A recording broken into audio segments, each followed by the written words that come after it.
네, 반갑습니다. 오랜만에 오시는 분들은 오늘 절이 많이 변한 것을 알 수 있을지 모르겠습니다. 불단에도 여러분이 보시는 그 상단의 부처님도 굉장히 달라졌지 않았습니까? 부처님이 바뀌었다는 뜻은 아닙니다. 네, 광명이 바뀌었습니다. 부처님의 얼굴이 좀 더 환해졌습니다. 제가 이것 때문에 여기 와서 한 1년 반을 고심하다가 이번 초파일이어야 해결을 했습니다. 그리고 양옆으로 이제 호신불 인등도 불빛을 좀 밝게 해서 키워서 법당이 좀 여법해졌습니다. 물론 옆에 오시다 보면 사무실도 저희가 만들었고 그간에 여러 가지 좋은 일들을 행해 왔습니다. 오늘은 불기 2569년 부처님 오신 날입니다. 이 을사년 부처님 오신 날은 그 윤달이 끼어서 윤유월이 윤달입니다. 그래서 초파일이 좀 이른감이 없지 않습니다. 다행인지 모르지만 또 이른다 보니까 그렇게 춥지 않게 이 날을 진행할 수 있는 것 같습니다. 부처님께서 이 땅에 태어나실 때 부처님은 어디 궁궐의 왕자셨는데 태어나신 곳은 저 룸비니 숲속에서 태어나셨습니다. 어머니였던 마야 부인이 친정으로 애를 낳기 위해서 가던 도중에 이 룸비니 동산에서 애를 낳게 된 겁니다. 우리도 그렇지만 예전에 친정에서 애를 낳는 풍습이 이 인도에도 있었습니다. 그래서 이 룸비니 동산에서 이 부처님이 탄생하려고 할 때 하늘에는 꽃비가 내리고 또 9마리 용이 나타나서 부처님이 탄생을 축하하며 부처님을 물을 뿜어서 목욕을 시켰다는 설화 같은 얘기가 이 경전에는 존재합니다. 더욱이 더 설화 같은 것은 이 부처님께서 태어나시자마자 사방으로 7걸음을 걸으시고 그리고 중앙에 오셔서 천상천하 유아독존 삼계계고 아당한지라 이런 말을 외쳤다는 겁니다. 어떤 분들은 너무 그 소설 아니냐, 실제 하지 않는 일 아니냐 이렇게 주장하는 분도 계십니다. 그렇지만 이 경전에 등장하는 성인의 탄생은 동서고금을 막론하고 이런 신화 같은 전설이 있습니다. 중요한 건 그 내용에 저는 있다고 생각이 듭니다. 바로 천상천하 유아독존을 외치신 그 의미가 왜 안 됩니까? 그 천상천하 유아독존을 외친 의미가 바로 인간의 가장 중요한 존엄성을 선언하였다는 겁니다. 이 말의 뜻은 이 세상에서 인간이 홀로 존귀하다라는 의미입니다. 어떤 분은 이것을 이기적으로 해석해서 자기 자신이 제일 훌륭한 존재로 인식하는 분도 계시지만 부처님의 정확한 의미는 바로 이 땅에 태어난 누구나 다 존귀하다는 뜻을 내포한 의미입니다. 이게 오늘날에야 당연한 말 아닌가라고 생각되지만 2600여 년 전으로 거슬러 올라가 보면 이 말은 굉장히 특별한 또 혁명적인 가르침의 선언이었습니다. 여러분도 아시다시피 인도라는 나라는 아직도 이 사성제 계급이 존재하는 나라입니다. 물론 법적으로는 없어졌습니다. 그렇지만 관습적으로는 아직도 남아 있습니다. 그래서 예를 들어서 상인의 계급의 남자와 브라만 계급의 여자가 결혼을 하려면 지금도 숨어서 해야 됩니다. 목숨을 걸어야 합니다. 그 남자는 그 여자 집을 통해서 죽임을 당할 수도 있습니다. 그런 일들이 지금 오늘날에도 벌어지고 있습니다. 제가 아는 인연의 경우에도 그런 분이 있습니다. 그래서 처갓집을 못 가요. 갔다가는 송두리째, 우리말로 치면 멍석말이 돼서 어느 곳에 묻혀질지 모르기 때문에 그런 상황이 지금도 존재한다는 거죠. 그러니 아직도 이런 2600여 년 동안에 이 관습적으로 남아있는 이 사성계급이 이 부처님 당시에는 얼마나 더 심했겠습니다. 근데 부처님은 바로 이 말씀을 선언한 겁니다. 신분에 의해서 세습적으로 계속 브라만으로 태어난 사람은 자식이 태어나도 브라만이고, 서민으로 태어난 사람은 다시 태어나도 서민이고, 노예로 태어난 사람은 다시 태어나도 노예일 터인데, 부처님은 2600여 년 전에 인간이 가장 존귀한 존재라고 선언을 하신 겁니다. 여기에는 계급이 따로 없고 남녀가 따로 없으며 또 부자, 가난한 자가 따로 없고 또 귀하고 천한이가 따로 없다는 것을 선언한 것입니다. 더 구체적으로는 누구도 차별받지 않아야 하는 평등한 세상이라는 것을 인간 존엄성을 통해서 확인한 선언이었다는 겁니다. 그것이 가장 이 탄생에 의미 있는 일입니다.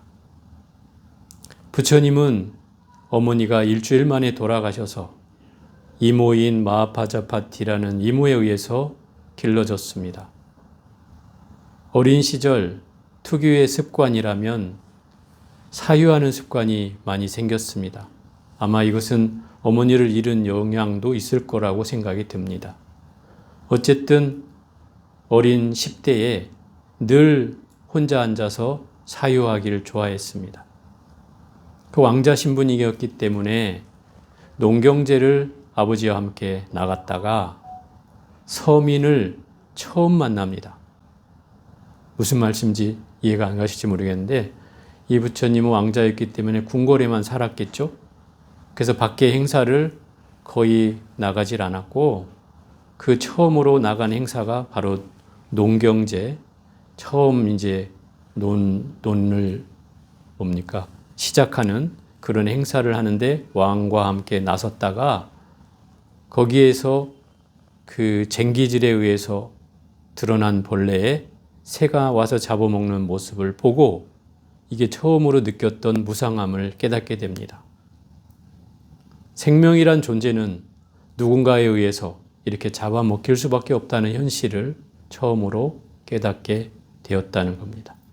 그로 인해서 그 농경지에서 빠져나와서 어느 숲속에 앉아서 또 사유를 하고 있었습니다. 이게 유명한 그 연부제나무 아래에서의 오랜 사유였습니다. 그 부처님과 그 왕과 신하들이 이 왕자를 엄청 찾았습니다. 한참 찾고 난 뒤에 해질녘이 돼서 그 왕자는 너무 고요한 선정에 들었듯이 앉아서 사유를 하고 있었습니다. 결국 이 부처님은 이미 어린 시절부터 이 세상의 실정을 이해하기 시작했고 또 노인을 만나고 상여 행녀를 만나고 또 죽은 사람을 만나고 또 아픈 사람을 만나고 또 북쪽에서 내려온 수행자를 만나면서 이 생로병사에 대한 현실을 가장 절실하게 인식하게 되었고 그것이 바로 출가의 계기가 됩니다. 출가를 해서는 결국 6년이라는 고행을 통해서 수행을 하였고 또 선정주의자를 만나서 선정이란 수행을 닦기도 했습니다.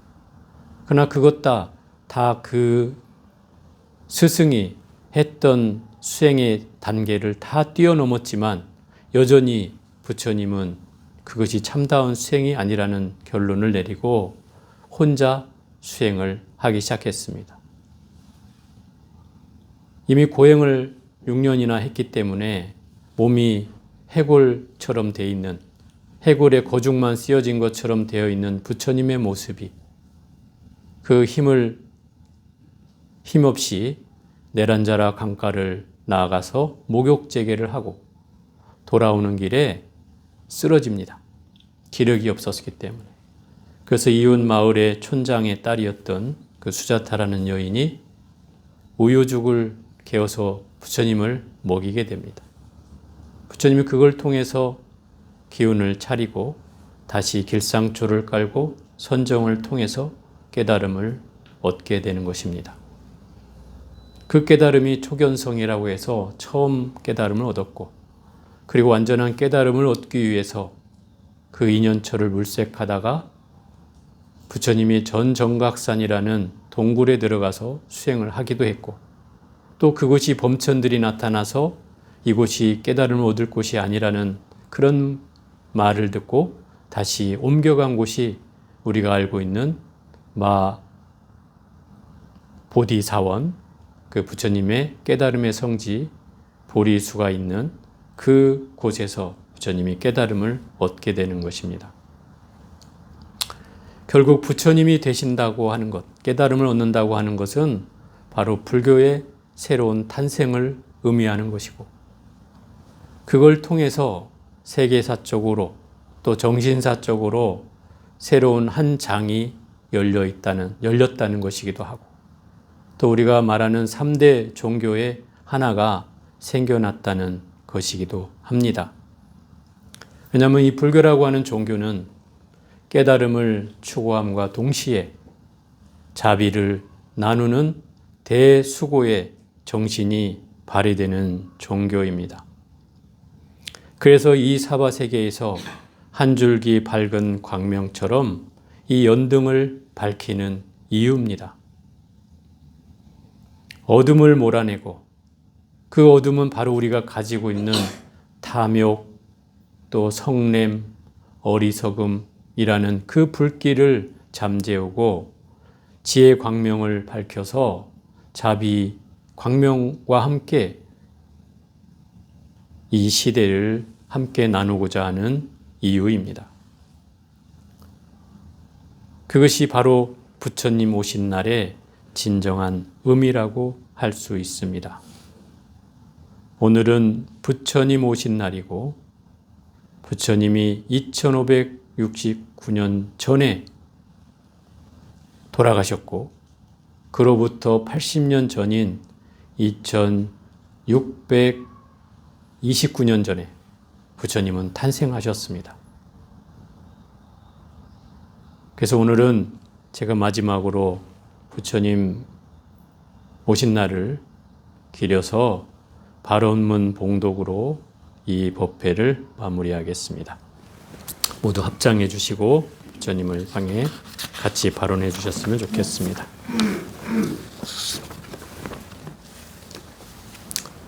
그냥 편히 앉아서 하십시오. 부처님 오신 날 봉축 발언문.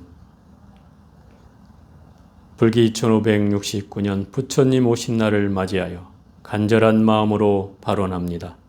대자대비하신 부처님, 오늘 저희는 부처님의 탄생을 기뻐하며 그 위대한 가르침을 되새기며 이 자리에 모였습니다. 저희의 마음속에는 부처님께서 이 세상에 오신 그 숭고한 의미를 따라 모든 존재가 고통에서 벗어나 평화롭고 행복하기를 간절히 염원합니다. 부처님의 지혜와 자비광명이 온 세상에 가득하여 무지와 어둠에 갇힌 모든 중생들이 밝은 길을 찾게 하소서. 탐욕과 분노, 어리석음의 불길이 사그라지고 서로 이해하고 사랑하며 함께 살아가는 아름다운 세상이 이루어지게 하소서. 저희 자신을 먼저 돌아보아 이기적인 마음과 어리석음을 떨쳐내고 부처님의 가르침대로 자비와 나눔을 실천하여 살아가게 하소서. 작은 선행이라도 꾸준히 행하고 마음을 다스려 평화롭고 행복한 삶을 살아가도록 이끌어 주소서. 저희 가족과 이웃 그리고 모든 인연 있는 이들이 건강하고 행복하며 부처님의 갓빛 속에서 평안하기를 기원합니다. 어려움에 처한 이에게는 용기와 희망을 주시고 병든 이에게는 속히 건강을 되찾게 하시고 슬픔에 잠긴 이에게는 위로와 평안을 내려 주소서. 이 나라와 이 사회가 정의롭고 평화로운 공동체가 되기를 발언합니다. 갈등과 대립이 사라지고 서로 존중하며 화합하는 사회, 모든 생명이 존중받고 함께 번영하는 세상이 되게 하소서. 오늘 저희가 공양 올리는 이 작은 정성이 부처님의 크나크신 자비심에 조금이나마 보답이 되기를 바라며 이 공덕으로 저희와 모든 중생이 함께 깨달음을 이루어 영원한 행복을 누리게 되기를 간절히 발언합니다.